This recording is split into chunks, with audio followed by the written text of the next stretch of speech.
Demo of how to set up the perspective grid in Photoshop. The first thing you want to do is select the polygon tool. It should be over here on your left on the toolbar, and I'll have an icon that looks like this. If it has a rectangle or different shape instead, that's fine. Go ahead and click and hold and select polygon tool. Next, we need to set the fill to empty. The way we're going to do that is click on fill here at the top, and these are the tool options. So click there, and you want to select this white square with the red line through it. That means no fill and no color. The other thing you want to do is this little drop down, you want to make sure that that is set as a shape. So shape, no fill. We're going to set our stroke to red, and we're going to make sure that the stroke is 1 pixel wide. So that sets those parameters there. So you have shape, no fill, stroke, 1 pixel wide. Now there's two more settings we have to set.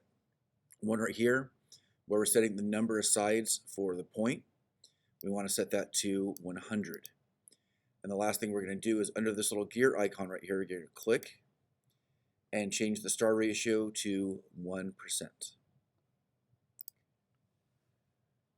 With all that set, you're going to click and drag in the frame while holding shift. So hold shift, click and drag, and you'll get this star pattern that will be used for the perspective grid. Now, where you click and drag is probably not where you want the vanishing point to be. So the last thing you're going to do is go over here into your toolbar again. At the very top is your move tool, or you can hit V on the keyboard as a shortcut. You're going to click in the center and then place your perspective grid wherever you want it, where I want mine to be a little bit lower. And there it is, you are ready to draw. Now when you start drawing, I'll have another video for that, another quick demonstration, but this will at least get you set with your perspective grid. Hope that helps. Try it out and start drawing.